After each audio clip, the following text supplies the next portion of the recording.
Salut YouTube et bienvenue dans ce nouvel épisode de Qu'est-ce qui a inspiré. Comme vous pourrez le voir, j'ai un petit peu changé le décor en rajoutant des posters, j'espère que ça vous plaira, moi ça me plaît beaucoup. Enfin bref, il y a quelques semaines de ça, on s'est penché sur la saga Harry Potter et pour continuer dans cette lancée, j'ai décidé de m'attaquer à Hunger Games. Comme la dernière fois, on va commencer avec une première partie sur les réelles influences de Susan Collins, puis on continuera vers la partie théorique qui est extrêmement croustillante cette semaine. Avant que ça commence, je tenais juste à préciser que vous pouvez bien évidemment mettre vos envies de films, etc. en commentaire pour que j'aille les étudier après.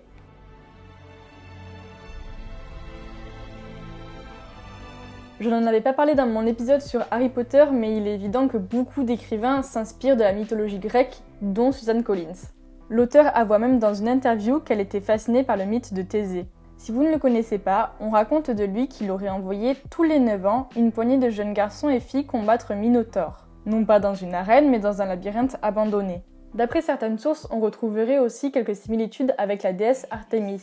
On pourrait retrouver son côté chasseuse à l'arc dans le personnage de Katniss. Mais comment parler de la Grèce sans faire un petit détour par Rome ?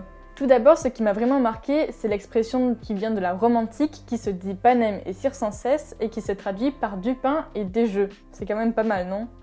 De plus, on retrouve le même déroulement des parades des cérémonies de triomphe, même s'il est évident que l'on ne félicite pas les mêmes types de personnes dans les deux cas. On retrouve cependant là aussi le concept d'arène où les spectateurs viennent voir des gens se battre à mort, ce qui pourrait nous faire penser à l'univers de Spartacus ou Gladiator. J'ai aussi retrouvé quelques références romaines au niveau des noms donnés aux personnages de la saga.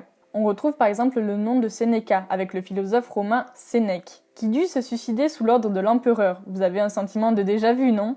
Et pour terminer en beauté, on retrouve aussi le héros du nouveau livre Hunger Games, Coriolanus No, qui nous fait penser à Caius Marcius Coriolanus, qui était un homme d'État et général romain, qui cherchait à prendre le pouvoir en renversant la République romaine.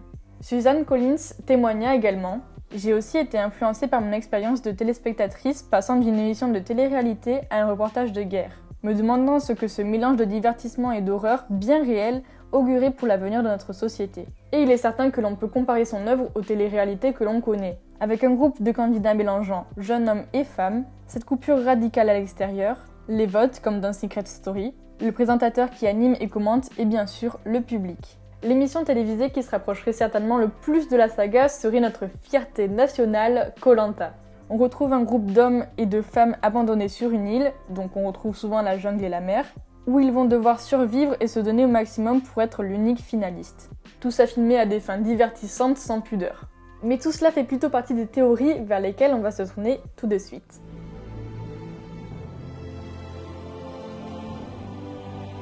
Si vous êtes un fin connaisseur de la saga, vous aurez forcément déjà entendu parler de ces similitudes avec Battle Royale. Dans les deux œuvres, on retrouve un groupe de jeunes filles et garçons qui vont être envoyés dans un lieu écarté, délimité, où ils auront comme obligation de s'entretuer afin de survivre. Des armes leur seront d'ailleurs données afin de les aider à gagner, et la station de contrôle aura accès à leur positionnement grâce à un collier comme la puce de Hunger Games. On retrouve là aussi un univers dystopique avec un système politique qui cherche à punir la jeunesse. Katniss et Peeta s'apparentent au duo amoureux de Battle Royale, qui se battent par amour et sont hors système, révolutionnaires. On peut d'ailleurs retrouver la figure du mentor avec le gagnant qui aide les nouveaux joueurs à accéder à la victoire. Cependant, toute la dénonciation du voyeurisme est totalement abandonnée puisqu'il n'y a aucune caméra qui est là pour filmer les candidats. De plus, les candidats se connaissent déjà puisqu'ils étaient élèves dans la même classe. Et le fait qu'ils se connaissent déjà, ça enlève tout l'enjeu des districts, des richesses qui les séparent, etc. Malgré toutes ces similitudes, Susan Collins a toujours affirmé qu'elle n'avait jamais lu ou vu Battle Royale et que même avant d'avoir rendu le manuscrit, elle n'en avait jamais entendu parler. L'univers du voyeurisme, du pouvoir médiatique ou encore du gouvernement totalitaire, on le retrouvait dans un film sorti bien plus tôt, en 1987, nommé Running Man. Vous ne le connaissez peut-être pas, mais on y retrouve quand même Arnold Schwarzenegger, j'ai réussi à le dire, et il est tiré d'un livre de Stephen King sorti 5 ans plus tôt. On retrouve ici un jeu télévisé mis en place afin de canaliser la violence. Une impression de déjà-vu, non ? Cela va encore plus loin car comme je l'ai dit plus tôt, on retrouve un système totalitaire avec une population exploitée et révoltée. Dans le jeu, le protagoniste va devoir combattre des chasseurs, armés et entraînés au combat, ce qui peut nous rappeler Katniss face au district 1 et 2 par exemple qui s'entraînent dès la naissance. On retrouve aussi l'engouement autour d'un jeu télévisé contrôlé par l'État avec son animateur énergétique et son public animé. J'ai aussi relevé un point assez intéressant qui est la censure de l'art et de la musique. Il est vrai que dans les districts, le peuple est exploité et les arts ont vraiment été bannis, ce qui retire énormément de bonheur comme en témoigne le district 12. Je pourrais continuer en vous parlant de la technologie, de la propagande ou encore des soldats, mais on va passer à une autre œuvre. Pour revenir à notre cher Stephen King, une autre de ses œuvres a été comparée à Hunger Games. Son livre Marche ou crève dénonce lui aussi un état totalitaire, celui encore une fois des États-Unis. Un groupe de jeunes de moins de 18 ans qui s'est porté volontaire va entamer une marche vers le sud des États-Unis. Bien évidemment, ils vont se retrouver sous l'autorité d'un commandant et de ses soldats. Le but de cette marche est de voir qui sera l'unique vainqueur et qui aura réussi à faire cette marche sans s'arrêter, sous peine de mourir bien évidemment. Pour revenir vers la France, nous avons nous aussi un film inspiré d'un livre sorti en 1980 nommé La mort en direct. Nous nous retrouvons dans un univers où la science est très avancée, comme au Capitole. Une femme ne trouve pas de remède à sa maladie et va donc mourir. L'État veut profiter de cette occasion pour la filmer, pour filmer la mort en direct contre de l'argent. Cependant, elle refuse, alors un homme va la filmer à travers ses propres yeux. On fait donc à nouveau face à du voyeurisme extrême de la part des spectateurs.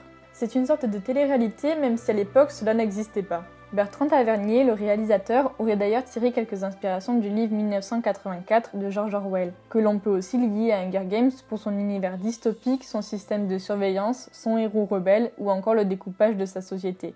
Bon, on va aller vers quelques œuvres un petit peu plus légères pour changer un petit peu.